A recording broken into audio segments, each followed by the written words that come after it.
What's up guys, welcome to Daily Dose of Reddit. This is your host, Zach, and today's subreddit is r/MaliciousCompliance. Don't forget to like, subscribe, and hit that bell to never miss an episode. This story's called, I Want My Sandwich. So this is a story I tell people when they tell me their horror stories and working in fast food. Names are throwaway. So while I was at university, I had a side job managing a team at a very popular sandwich branch. Myself, Joe, and Johnny would work the night shifts, 8 p.m. till 4 a.m., and I would work Thursday, Friday, and Saturday nights as this shop was opposite the only nightclub in town. Very upper-class city during the day, but very trashy nightlife.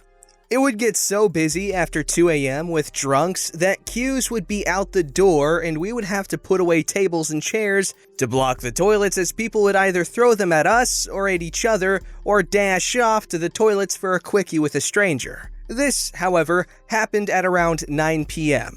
Nice and quiet time, nothing interesting usually happens during this time, and the owner of the restaurant would call in every half hour to see how the shop is doing because he's worried about losing money by requiring 3 whole employees to prepare for the night rush. A group of around 15 girls run in, look underage, all drunk, like really drunk. Cool. Serve them, get rid of them. Happens occasionally, but we still got some time before the mass comes. One of the larger girls collapses against the wall on the floor, looks passed out. Her friends don't take any notice, but we are all first aid trained. I get Joe to check on her, she waves him off, shouts at him, fine, back to work. 10 minutes later, the smell. Oh Lord, the smell. The store is actually pretty busy, but after realizing what happened, we had to stop serving and kick everybody out of the store because of the health hazard I was about to witness. We kick out her friends, and she's still asleep. Myself and John lift the woman to a safe location while Joe calls an ambulance in case there is anything wrong. The smell gets worse as we lift her.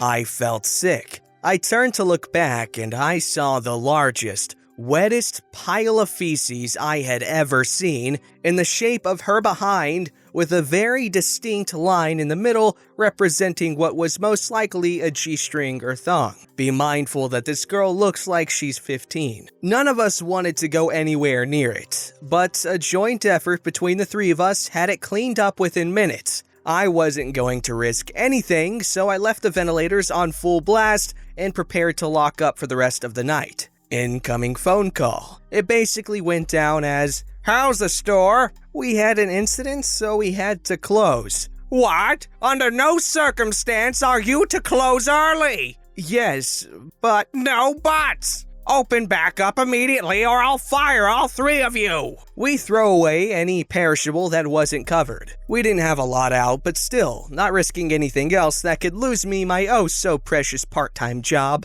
We then proceed to take a 30-minute break to let the store ventilate and have the smell go. Like it would. Huge group of lads comes to the store while we're outside and starts a fight with Joe because we're closed. I tell the lad what happened and why we were closed, but he was having none of it. Said he knew the store and was a law student and would have me sued for false closure. Enlighten me. I can't get sued for something like this, can I? He calls the owner, and surely enough, I immediately get a call back. Open the store now or I'll fire you on the spot. I tell him to wait up a couple of seconds while I deal with the customer. I tell Joe to start recording the call. Sorry, I didn't catch what you previously said. Could you repeat? Open the store or you're fired! I repeat our previous conversation explaining why I had closed the store and that it was a critical food hazard until it was cleaned properly. Most heavy-duty cleaning materials that could have appropriately cleaned up the mess were locked away by the owner until morning because we wouldn't have time. I don't think you understand what I said, OP. Open the store. All right, will do, boss. So I continue to open the store, customers start flooding in, I get all fresh ingredients out to start rushing through the humongous line we were amassing. A lot of customers are turning their noses once they walk in, but like I said, trashy. These people are hungry. They line up anyway. Some customers are throwing up from the smell. It really was that bad.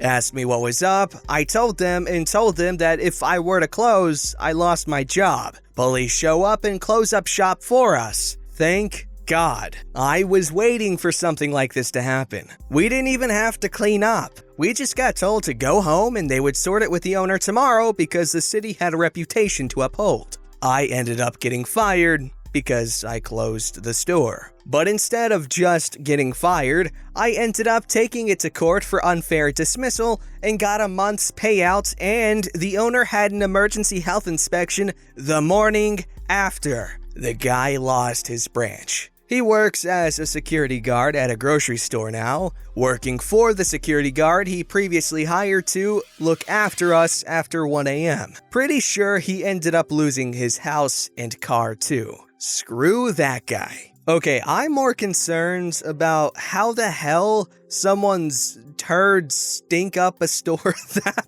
bad to the point where minutes after people are throwing up, just multiple people throwing up in the same place. What? Am I the only one that kind of finds this ridiculously funny? Just imagine this teenage girl leaving a bunch of poo all over the ground, and they clean up said poo, and they leave said poo with ventilators all around it, only for them to come back and people are vomiting just from exposure. What? That's incredibly embarrassing too. I feel bad for that girl. Ugh. This story's called Middle School Mischief. English is my first language, but I have some disabilities in learning, so my punctuation grammar isn't great. Lots of run-on sentences, so please be nice. Also mobile, so sorry. I don't know if this counts, but this was kind of a team effort between me and my BFF when I was in middle school. So when I was 12, my best friend and I started being allowed to go to the mall by ourselves. I had a cell phone, and as long as we stayed together, it was fine. My BFF had a super strict mother who was way too obsessed with making her a mini adult while letting her other siblings do pretty much whatever they wanted. Well, this was back in the early 2000s, where Hot Topic was still dark and scary, but was one of the few places to get anime merchandise. This started a few weeks before my BFF's birthday, and my mom had dropped us off so I could get an idea of what to get BFF for her birthday. So we were walking around Hot Topic and looking at the Naruto stuff when I see a graphic t-shirt with her favorite character on it. Hey, BFF, look, you should get this. Oh, I'm not allowed to have graphic t-shirts. I was confused. It was just a t-shirt. It didn't have anything bad on it like some of those political ones. It was just a ninja in a silly pose. He didn't even have weapons. Why aren't you allowed to have t-shirts? Mom says I have to always dress like I would for work, and graphic t-shirts aren't appropriate. I really don't like my friend's mom, and honestly, that was dumb, because we were 12. No one is looking for a 12-year-old to manage their car dealership. We go around the mall the rest of the day, and every time she sees these shirts with our favorite characters on them, I can tell BFF wants them but can't buy them. At one point, I convinced her to text her mom and ask about a cute tank top she wanted with Pikachu on it, and told her she could wear it for gym. Nope. Big mistake. Her mom flipped. She showed me the texts and, well, they weren't nice. I was furious, and then came the fatal text. BFF, I forbid you to buy those shirts. You'll look like a slob like OP. Oh, now it was on. So we went home and I was still stewing. We never told BFF's mom that I saw that message, and I didn't dare tell my mom, but I thought about my dad and thought about all the things he has done to tick people off who are rude to him like that with malicious compliance and mischief. Bing! I then remembered the key words in the text. When it came for me to buy a present for my friends, I bought her all of those shirts that we had seen and a few more I knew she would love and wrapped them in a gift box. Fast forward to the party. BFF is opening her gift and gets to mine. She opens the box and sees all of the shirts and her eyes go wide. Instantly, her mom is ticked. I can see it through her forced smile because I know her mom is far too polite to deny her the gift. I also knew just what to say to get her to not chuck them in the trash immediately after the party. My mom and I thought they were adorable, and now we match. Now, she knew my mom would expect to see them as well. Later, when we were away from her mom, we laughed a bit about it and she asked why I got them. I reminded her that she was forbidden to buy the shirts, not me. For years afterwards, this was our system for getting around her rules. To avoid this getting any longer, here is a quick list of other issues we got around in a similar way, and yes, I either heard her mom say these things or read them through text. You have too many books, you can't buy more. I bought her a gift card to a giant bookshop that no longer exists. You can't buy comic books, they'll rot your brain. Bought her about $50 worth of comics. Dungeons and Dragons is for Satan worshippers, don't you dare buy those books. Cool. Bought her the handbook, a set of dice, and some minis. So yeah, her mom would get super irritated with me, but she also still liked me. I think she likes me, but because she was super religious, didn't like how I was being raised. And she liked me because I was a good friend, and she thought I was innocent in all her lectures about this stuff. I would never buy her anything that was actually bad, just things that were harmless and made her happy. My dad might have also helped in this as well by buying us our first convention tickets when he heard her mom say those conventions were for freaks and overweight nerds, which he took as a jab at me. I'm not super skinny, but not fat either. And also helped us out with our costumes together for the convention because her mom refused. So yeah, it's not that exciting, but I guess I still laugh a little. You know what, that's an adorable story, and I'm pretty sure you really made her childhood a lot better. I know I would have loved to have a friend like you when I was a kid. Honestly, stuff like that really makes you a good friend. Like, imagine having a friend that buys you stuff for your birthday. Yes, that was a cry for friendship. This story's called, Don't Break the Rules and Then Insist Your Staff Enforce Them. Whilst I was at university, I worked in our students' hall, basically a 2-story bar that was subsidized by the government. Because of the subsidy, it was the cheapest place in town, so we would get a couple of locals to come in. To prevent this, we were supposed to check if everyone had a student ID, but no one minded as the locals were usually polite and handled their booze better than most students. My manager, who was a local himself, would encourage locals to come and would either discourage ID checks or simply not inform new staff of the situation. He would often steal from the bar and would give free drinks to his mates. One night, he had a bunch of his buddies in town come in, have a drinking session at the bar's expense, paid for maybe 1 and 5 drinks, till way past closing and beyond our license. This resulted in the police being called for a noise complaint and his boss, Hall's head,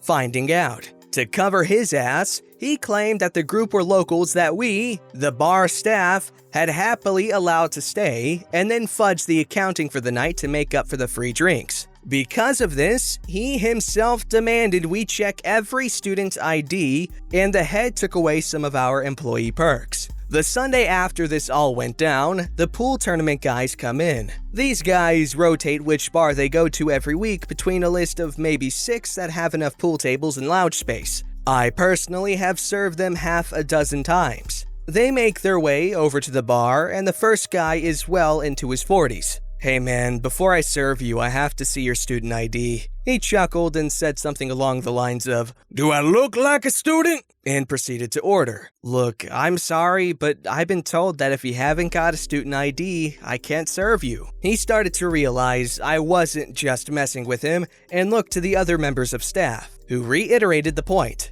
Are you serious? We've been coming here for years. Yeah, sorry. Manager is cracking down on the only students rule. I can grab my supervisor for you if you want. My supervisor was also a student and explained the situation, said he was sorry for the inconvenience and that if they had any complaints to call the head, my manager's boss, and even gave out a couple of his cards that were in the office. The pool guys left, which meant no one was really in the building, so we ended up closing early. Next morning, I awoke to my manager screaming down the phone at me, but it was my day off, so I hung up and didn't go to work, as a customer, till past noon. When I did, my coworkers couldn't wait to tell me what had happened. My manager had come in and had a shouting match with my supervisor in front of everyone grabbing a morning coffee. The head had indeed received some complaints and scheduled a meeting with the manager that morning. Not wanting to face it alone, he took my supervisor with him. I imagine intending to throw him under the bus as much as possible. The head was pissed, A, because all these 40-something men had called to complain on his personal number on a Sunday,